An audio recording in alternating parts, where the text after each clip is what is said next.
गांव की ईमानदार ढाबे वाली।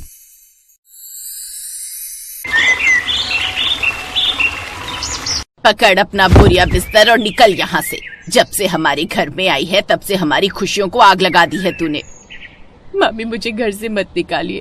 इस दुनिया में अब आपके मामा जी और मेरे छोटे भाई बहनों के अलावा मेरे कोई नहीं है। माँ पिता थे, वो पिछले साल ही गुजर गए। तभी तो कह रही हूँ कि तू भी अपने माँ बाप के पास चली जा, क्योंकि जब से तू आई है ना, मेरे घर में कलेश होने लग गया है। तू खुशियों की जड़ नहीं बल्कि कलेश की जड़ है। मेरा पति जो पहले हर बात मेरी सुनता था, लेकिन आज वो तेरे पीछे मुझसे लड़ता है और मेरे बच्चों पर गुस्सा उतारता है, सिर्फ इसलिए क्योंकि तेरे चेहरे पर खुशी रहे। लेकिन अब और नहीं, मैं तुझे और बर्दाश्त नहीं कर सकती। दफा हो जा यहाँ से। इतना बोलकर शकुंतला अब अपने घर का दरवाजा बंद कर लेती है। तो वहीं माया बेचारी फूट फूट कर रोने लगती है और अपना सामान उठाकर अपने पुराने घर यानी अपने माता पिता के घर की ओर निकल पड़ती है। बेचारी माया के पास ना तो पैसे थे और ना ही खाने का ठिकाना। अगर उसके पास कुछ था तो उसके माँ बाप का वो पुराना घर, जिसको उसने साल भर पहले ये सोचकर छोड़ दिया था कि उसके मामा उसकी परवरिश करेंगे। हालांकि वो अब बच्ची नहीं थी, लेकिन एक अकेली लड़की होने के नाते उसे अब कुछ समझ नहीं आ रहा था कि आखिर वो करे तो क्या करे। बेचारी अब अपने माँ पिता के घर पहुँचती है, जहाँ वो घर पर ताला लगा देखकर बाहर ही बैठ जाती है और रोते हुए खुद से कहती है, घर पर ताला लगा हुआ है, समझ नहीं आ रहा कहाँ जाऊं और क्या करूं। एक काम करती हूँ, इस ताले को तोड़ देती हूँ। इतना बोलकर माया अब घर में लगे ताले को एक बड़े से पत्थर से तोड़ देती है। वो घर में जैसे ही जाती है तो उसे अपने माँ पिता की याद आने लगती है। वो सोचती है कि किस तरह वो अपनी माँ और अपने पिता के साथ मस्ती किया करती थी।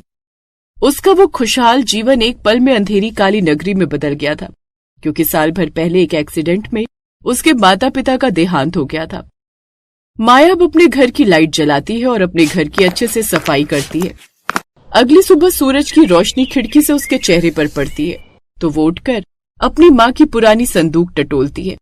उसे वहां एक छोटी सी पोटली में 500 रुपए मिलते हैं। लगता है माँ ने ये पैसे किसी बुरे वक्त के लिए बचा कर रखे थे। आज सच में बुरा वक्त ही तो है।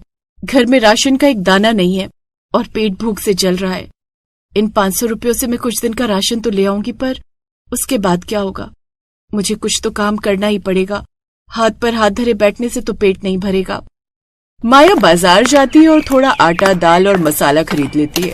घर लौटते समय उसकी नजर अपने घर के बाहर से गुजरने वाले बड़े हाईवे पर पड़ती है, जहां से सैकड़ों ट्रक गुजर रहे होते हैं। ये सड़क तो शहर को जोड़ती है। यहाँ दिन रात गाड़ियां चलती हैं, लेकिन आसपास कोई अच्छा ढाबा या दुकान नहीं है। माँ हमेशा कहती थी कि मेरे हाथ के खाने में जादू है। क्यों ना मैं यहीं सड़क किनारे एक छोटा सा चूल्हा जला लूं। ट्रक वाले भाइयों को घर जैसा सादा खाना मिल जाएगा और मेरी रोजी रोटी भी चल जाएगी। हाँ, यही ठीक रहेगा। ये सोचकर माया अब ऐसा ही करती है और सूखी लकड़ियां बिनने के लिए पास के जंगल की तरफ निकल पड़ती है। अगर सूरज ढलने से पहले लकड़ियां नहीं मिली तो चूल्हा नहीं जलेगा। ओस की वजह से सारी लकड़ियां गीली हो गई हैं। ये कटीली झाड़ियां मेरे हाथों में चुभ रही हैं, पर मुझे रुकना नहीं है।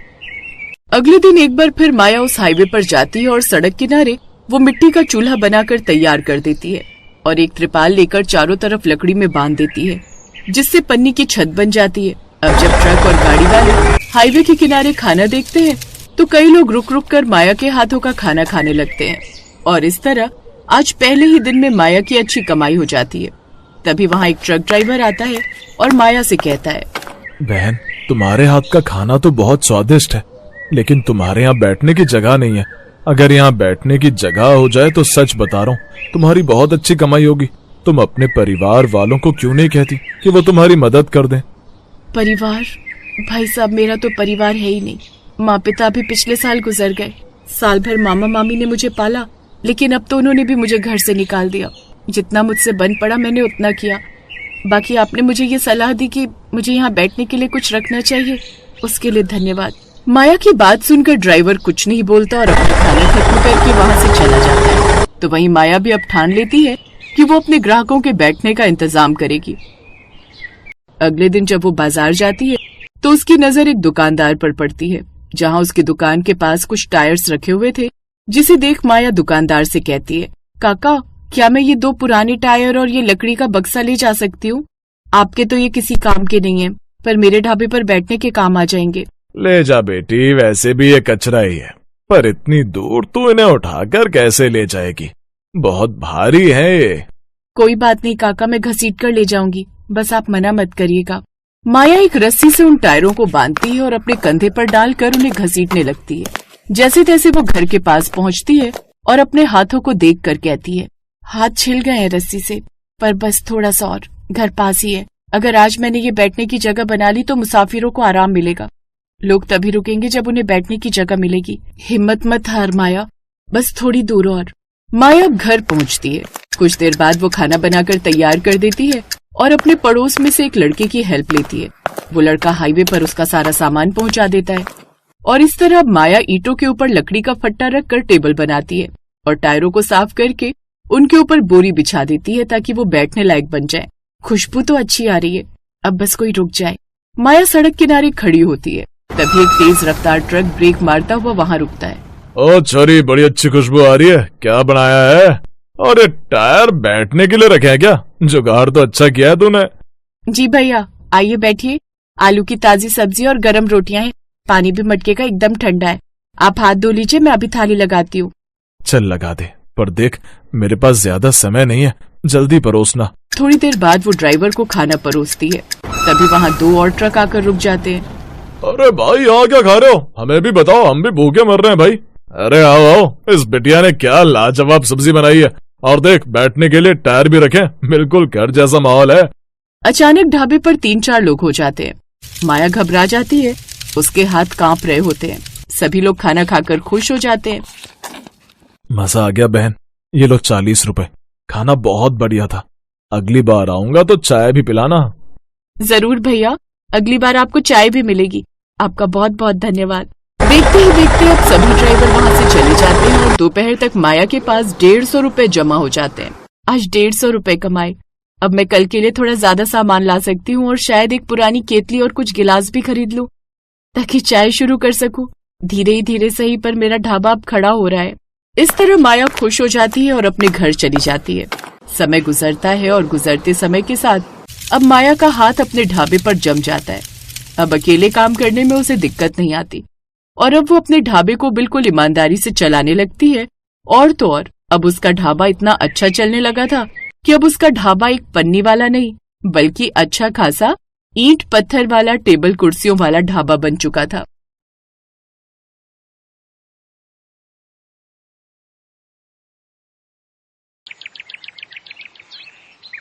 नीलगंज गांव में प्रदीप अपनी पत्नी सोनाली के साथ रहा करता था।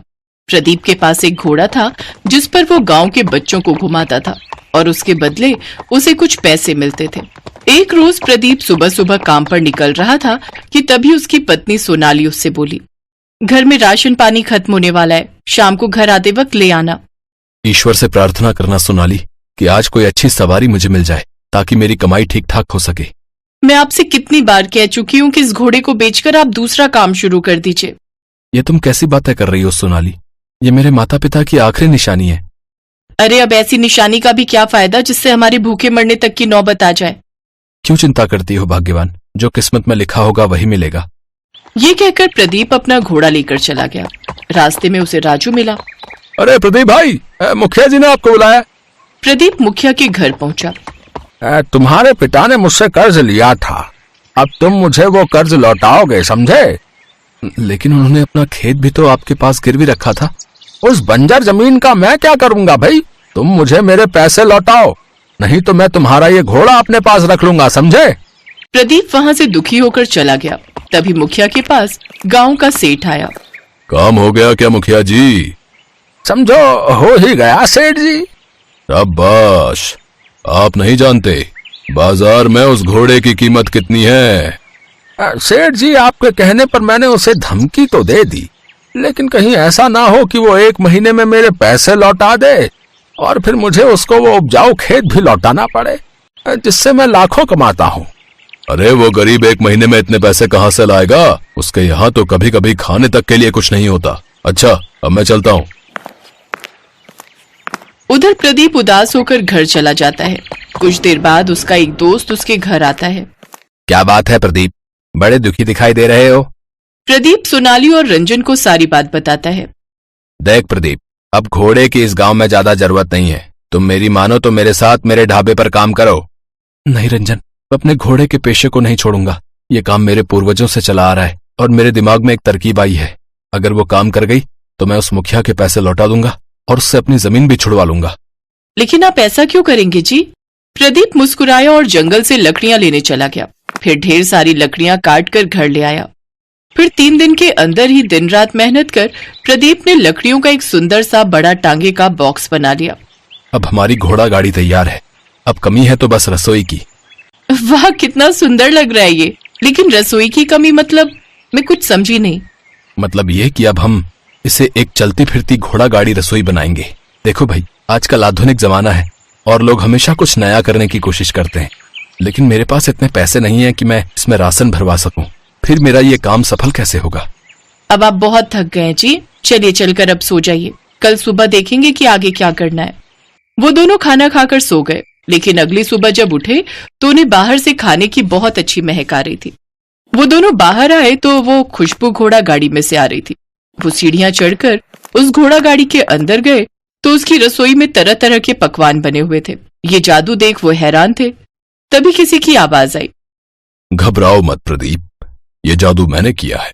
कई साल पहले मुझे एक वरदान मिला था जिससे मैं किसी भी तरह की कोई एक ख्वाहिश पूरी कर सकता हूं। कल रात मैंने तुम्हारी बातें सुनी।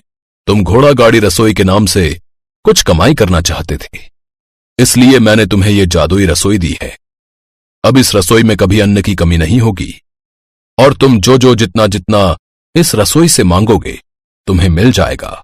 अब तुम दोनों जाओ और इस व्यापार से खूब लाभ कमाओ। ये सुनकर वो दोनों बहुत खुश हुए।